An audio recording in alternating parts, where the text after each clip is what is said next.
Annyeong, it's Mikey here, and today I have a very incredibly budget keyboard for you guys, and this is the Phantom S. So Techware sent me out the Phantom S to really take a look, check, and see what's this board's all about because it's supposed to be like the cheapest board that they've ever done, and of course, my channel is moving towards a different direction, but I still have collaborations that are happening, and I'm trying to build a new channel, so it's going to be a collaborated video for Mikey Types and Mikey Techs.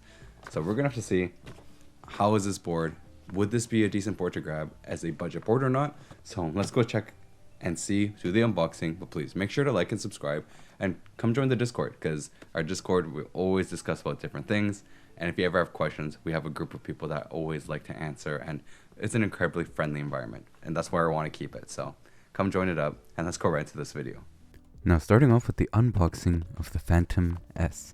This is from Tecware, and they sent this out to me to really do a review and to take a look at the board.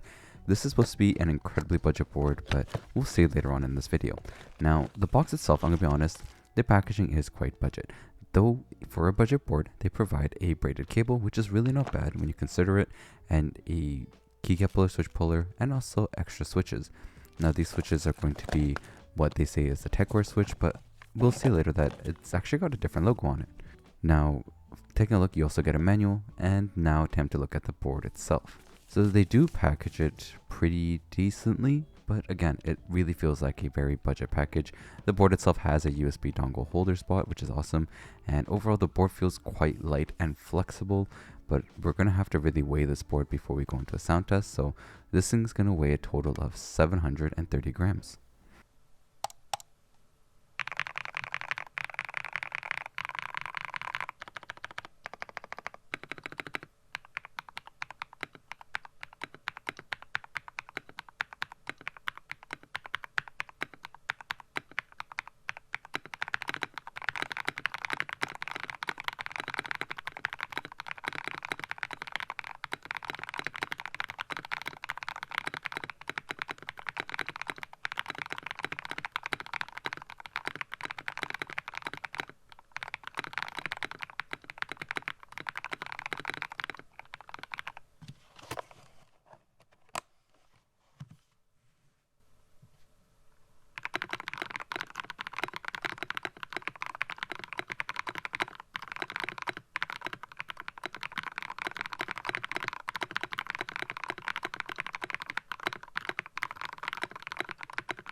So the first thing we're going to do is take off some keycaps and take a look at the plate itself. This is a PC plate, and you can see there that it actually has that like yellow coloring. That's due to the foam inside of the plate itself. Now, it is not flex cut, which I'm kind of surprised. Curious to see what the actual, measurement's going to be of the plate and the PCB, but as you can see, there is no flex cut. Now, to open this up, it's actually very simple. There's going to be a bunch of tabs and latches that are inside of the board. You just need a tool to actually get inside the sections, and then you pull it off and you'll be able to open it up. Now, overall, the case does feel quite cheap. It is very flexible plastic, very thin, and overall, I'm just feeling that, all the materials that's been used is honestly on the cheaper side of everything. Like, you can see how the battery there is kind of held in with a tape, but it's moving around a lot. The foam itself on the bottom of the case itself is actually very thin, and feels very cheap. Like I've seen a lot of different cases with like different foams in there, but this one felt the most cheapest. And even the actual foam that's placed on the back of the PCB, yeah, unfortunately that's also like incredibly cheap, and it's using an adhesive that actually gets stuck on the back of the PCB, which you can really see there, and it's not the greatest overall. Yeah, the build quality is just honestly very cheap. Like it feels like every material that was used is going to be on the cheap side. And as you can really see there, as I pull off this back of the foam here, you should be able to tell that the foam is quite cheaply done, as well as the adhesive. And the adhesive is actually stuck on there really badly. So honestly, I'm not sure how it's going to be like in the long run of things. So now I'm going to be measuring the plate on the PCB, and I'm just trying to find the perfect spot that I can really get a measurement of them, because as you can see here, I'm trying to find a spot that would allow me to actually put in the tool to measure it. And luckily I found a spot, and looking at it, the plate itself is measuring at about 1 millimeter, as well as the PCB. So we're looking at like a 1 millimeter PCB, non-flex cut. It doesn't get to like 1.1 or 1.2 at all, and the plate itself as well. So we're looking at something quite thin overall, and you can see here that it is gasket mounted. So overall, I see that they were trying to make something that like would be a decent, thoughtful build, but overall the quality wasn't really there. You can even see here with like the plate mount stabilizers, and honestly it's not well lubed. There's like barely any lube inside of the stabilizer, so we're gonna have to fix that. So we're gonna go into the modding, and I did 2 layers of tape mod. Now the reason I'm doing 2 layers, and it has to be on top because the adhesive and everything there, just it's not gonna work with taping the actual PCB itself. Of course I pushed it in really hard after the 2 layers because there is gonna be those prongs that go into the PCB to hold it. And of course we're gonna have to mod the spacebar. It does have like a hollow sound to it. In general, the spacebar stabilizers just isn't the greatest. I feel like it has a very awkward, scratchy sound, and it's not very great. This will be something I have to do for every single stabilizer because, yeah, all the stabilizers are missing loop, and it's just not in this side where I feel like it's good enough.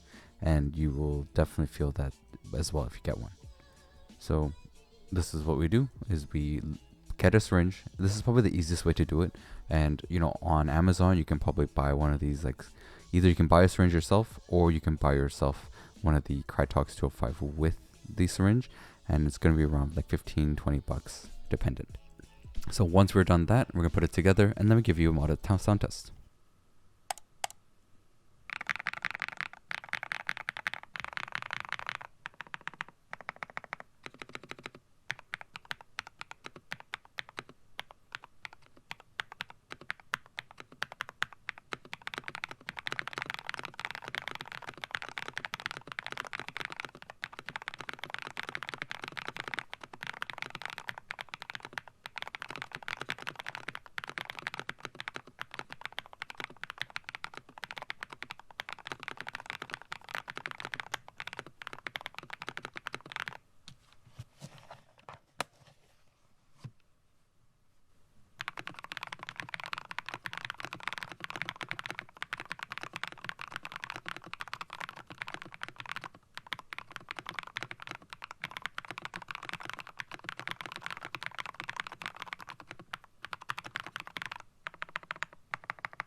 So we've done the unboxing, we've done the sound test, we've done the modding, everything. And what are my thoughts so far? It's the fact that this board is definitely cheap. It feels cheap in my hands.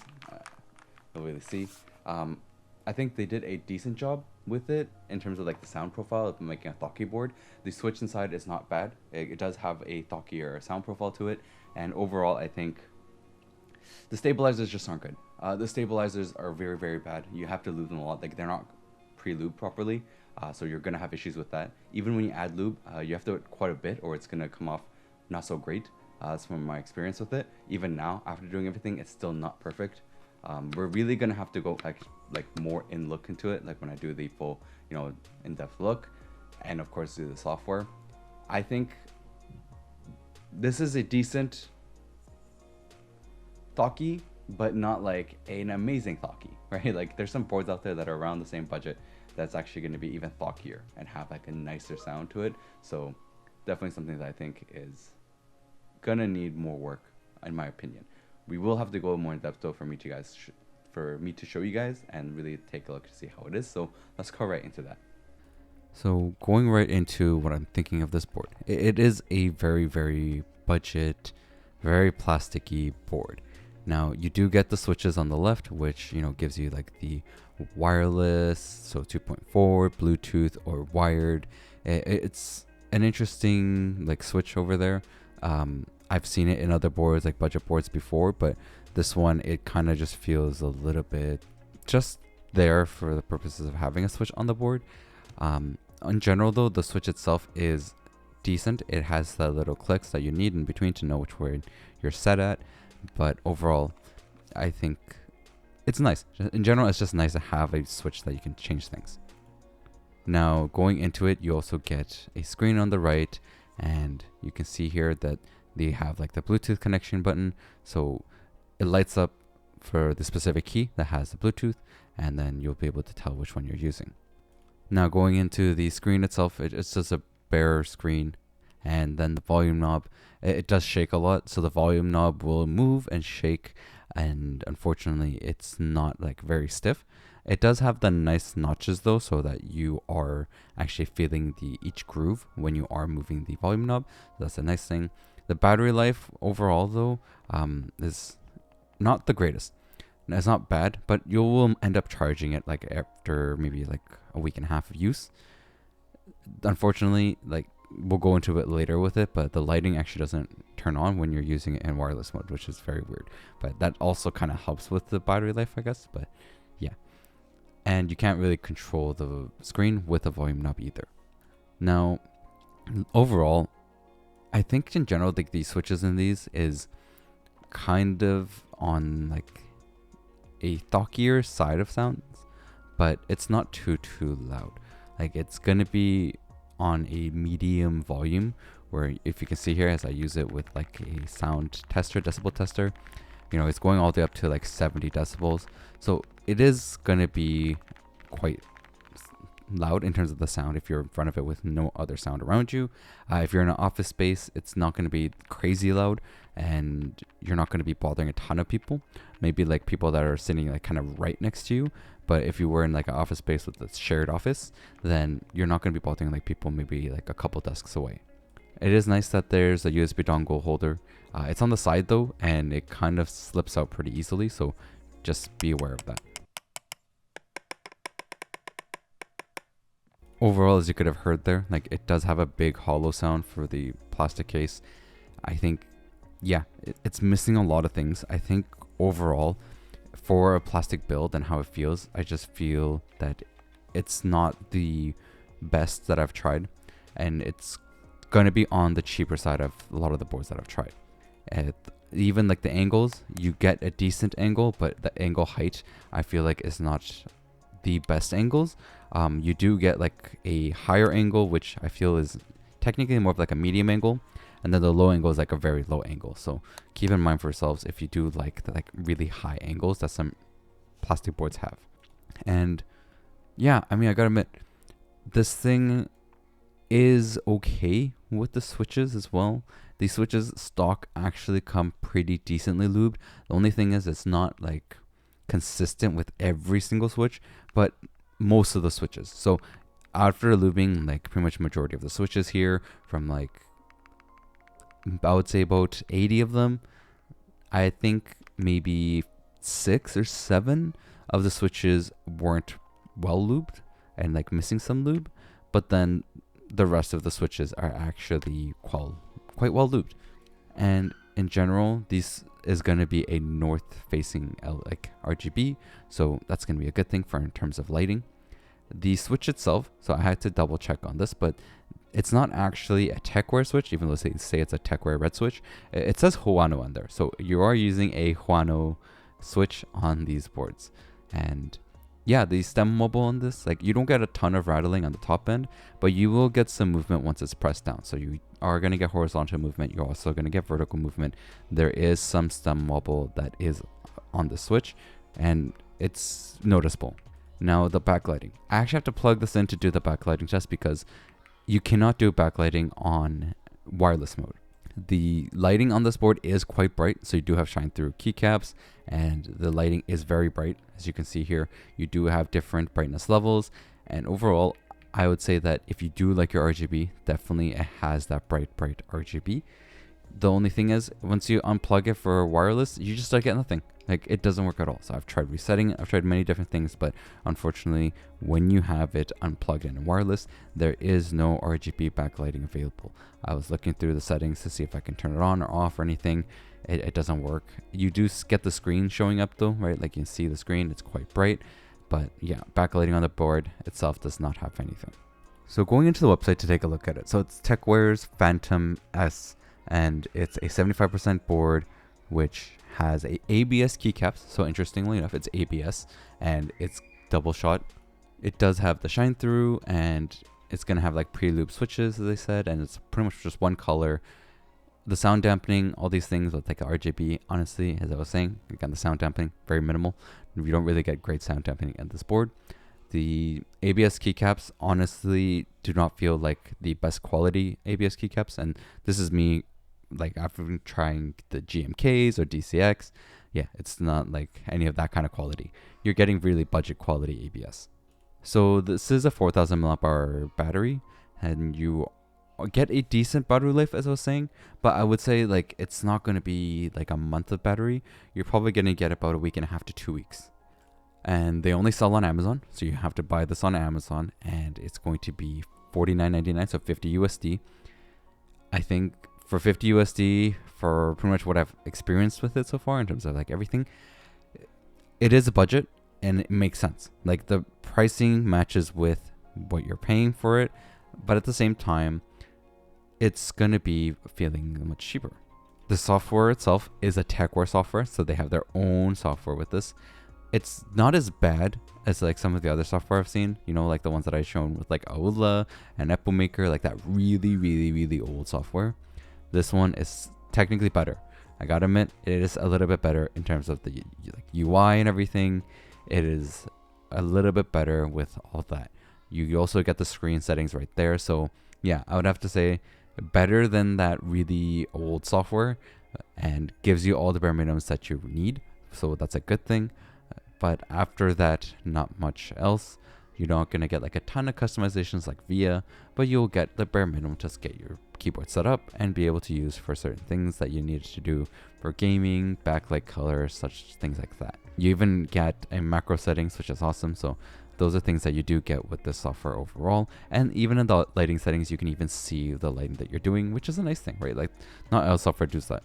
Now going to keyboard inspector, so we're doing like the polling rate test. We can see here that it does get 1000 polling rate, and it does work for gaming. So like, did I have any issues with it for gaming or like latency? No, it was fine. I was able to use it, and I used it plugged in though, and overall it was decently to use for gaming. And of course, let me give you sound tests of comparisons and go into comparing this with other boards.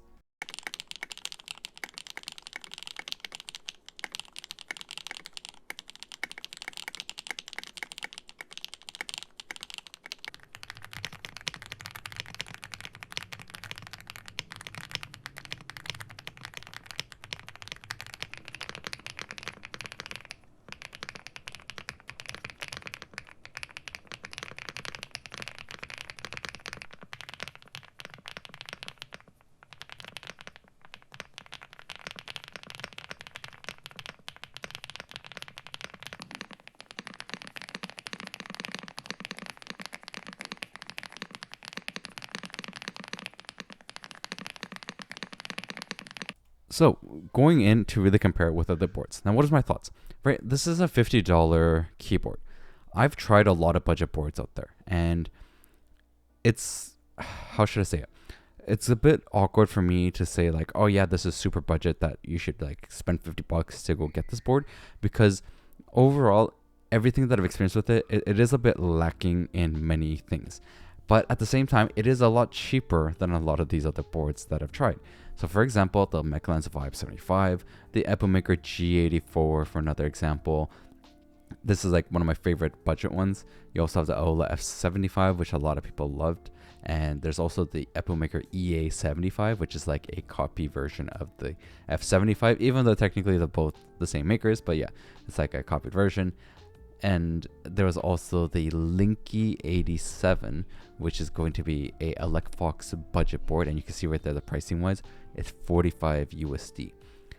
It's a budget board, but when you really consider the shipping costs and everything, it's actually going to become much pricier. So overall, right, like when you search on just Amazon, right, like because the Phantom S is available on Amazon, you can see here the Linky 87 is $70. So you have to pay $70 to buy it on Amazon. And then when we go in to really search for the other boards, like the Vibe 75 next, you know, you'll really see that the prices are going to be higher. You're paying more compared to the Phantom S. So like the 75 is going to be at $64 USD. So that's about $14 more than the Phantom S. And the F75 is $65. So, you know, $15 more than the Phantom S. And then when you go in and search for the Epicmaker G84, you're looking at $70 again. So these boards are all pricier, right? You're looking at anywhere between like $10 to $20 more than the Phantom S. Where does the Phantom S stand for it? I don't know. I guess if I were to really kind of tell you guys what your options are and what this would be good for in terms of for people that are looking to buy a budget board is if you really want to save the money and still get like a talkie typing sound, yes, the Phantom S can do it, right? You want the screen, you want to have those kind of things for your board, like volume knob, all of that. The Phantom S has it for $50.